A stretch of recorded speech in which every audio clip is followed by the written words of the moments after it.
to launch social media attack on President Trump. The former President Obama will never stay silent and will never stop wanting to be the center of attention. He, as every other person in this country, is waiting Tuesday to see if the president for real is going to end his DACA program.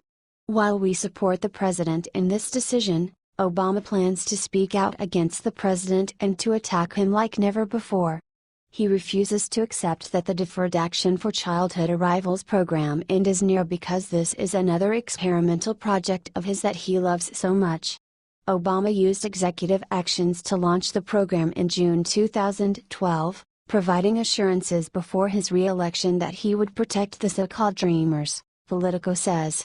Trump, on the other hand, had suggested in the past that he didn't want to deport Dreamers, saying in April that they should rest easy. But the immigration hawks in his administration have argued that DACA is an illegal program. Obama's current plan is to post a statement on Facebook and link to it on Twitter, where the former president has more than 94 million followers. In his final presidential press availability, he suggested that he would speak out if Trump went after the Dreamers. In his final presidential press availability, he suggested that he would speak out if Trump went after the Dreamers, and that it was one of the few issues where he would feel morally compelled to do so. He said he would not remain silent in the face of efforts to round up kids who have grown up here and for all practical purposes are American kids, and send them someplace else, when they love this country.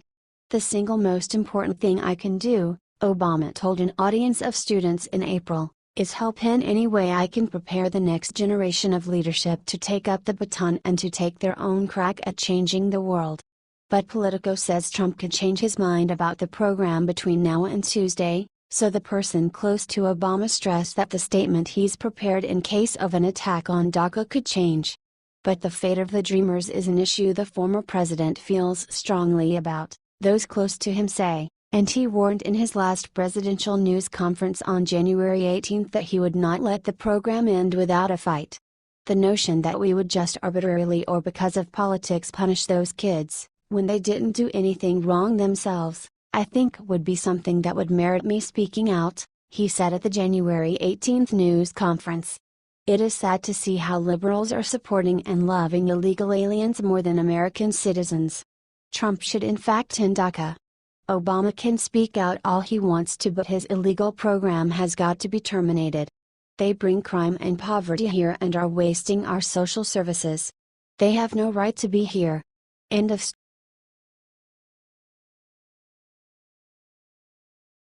Nikki Haley just went ballistic in a fiery speech at the UN. The Hermit Kingdom of North Korea keeps ramping up its aggression. In the latest provocation and round of missile tests, the socialist hellhole claims it has developed a hydrogen bomb that can be fired on an intercontinental ballistic missile, ICBM.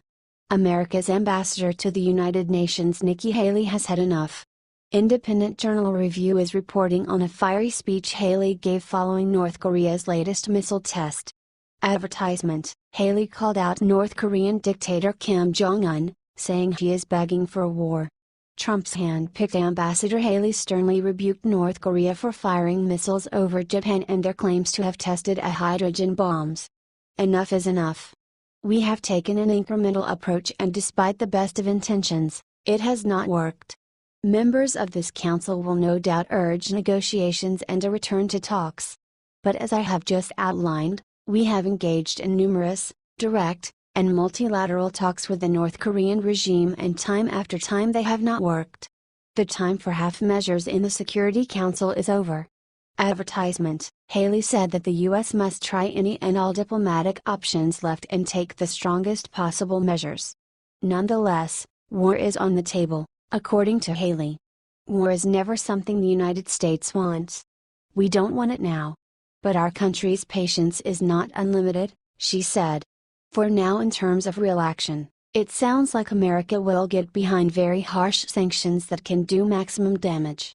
Only the strongest sanctions will enable us to resolve this problem through diplomacy, Haley said. We have kicked the can down the road long enough, there is no more road left. Haley's strong words echo those of others in Trump's administration who have said it is time for North Korea to stop its fanatical behavior or face the consequences. Do you think America is going to war with North Korea, or will they ultimately decide to leave Russia and China to try to rein in the rogue state?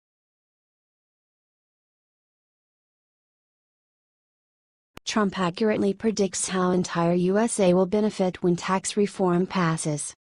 President Donald Trump took his case for tax reform directly to the American people, touting his brilliant tax reform plan as pro-worker and pro-American before demanding that Congress unite in the name of common sense to solve this huge problem. Writing in an Labor Day op-ed piece in the Milwaukee Journal-Sentinel, the president detailed his plan to dramatically reduce income taxes for American workers and families. It will nearly double the standard deduction to help families get ahead, Trump wrote. It will make our complex tax code more simple and fair. It will put money back into the pockets of the people who earned it. And it will bring back American jobs by making our businesses competitive once again. Trump started his op-ed with these stirring words: advertisement. As we celebrate Labor Day, we are reminded of the inherent dignity of work and the American worker. In America, we honor grit. We honor determination. We honor craftsmanship. And we honor the men and women who turn dreams into reality with their own two hands. Today, the hopes and dreams of American workers and their families remain a top priority for my administration. That is why we are launching efforts to reduce the crushing tax burden that is harming our companies and our workers. Our self-destructive tax code costs Americans millions of jobs, trillions of dollars, and billions of hours spent on compliance and paperwork. Correct. Our tax code is an utter disgrace, and the only people who love it are the lobbyists who profit from it. Trump continued, to fix this, we have made the foundation of our job creation agenda fundamentally reforming our tax code for the first time in more than 30 years. I want to work with Congress on a plan that is pro-growth, pro-jobs, pro-worker and pro-American. In 1986, President Ronald Reagan led the effort to make America the most competitive nation in the world by cutting our business tax rate to 34%, well below the average rate of other developed nations at the time. It worked. Our economy boomed, the middle class thrived, and median family income increased. But our economic competitors did not sit still. They saw what we did and started lowering their business tax rates, too. Over the past 30 years, the average business tax rate among developed nations in the Organization for Economic Cooperation and Development, ECT, fell from 45% to less than 24%. Instead of remaining competitive over the same period, we actually raised our rate to 35%. When combined with state and local taxes, American businesses today are effectively taxed at 39%. We have gone from a business tax rate that is lower than our economic competitors to one that is more than 60% higher. The United States is now behind nations such as France, Germany, Canada, Ireland, Japan, Mexico, and South Korea. We're dead last. In response to this lack of competitiveness, large corporations have changed their business models to export jobs to other countries and then ship their goods back to the United States. Other businesses, even classic American brands, have been acquired by foreign competitors or have moved their headquarters overseas. Advertisement. This has been a disaster for American workers. We know that when a business shuts down, or a factory packs up and leaves the United States for another country, the cost is measured not merely in lost jobs. It is measured in diminished confidence and lost hope.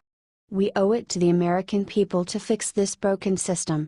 American businesses want to prosper on our shores, and middle-class families are ready for more growth, more jobs, and higher pay. That's why my administration is embracing a new economic model, the American model.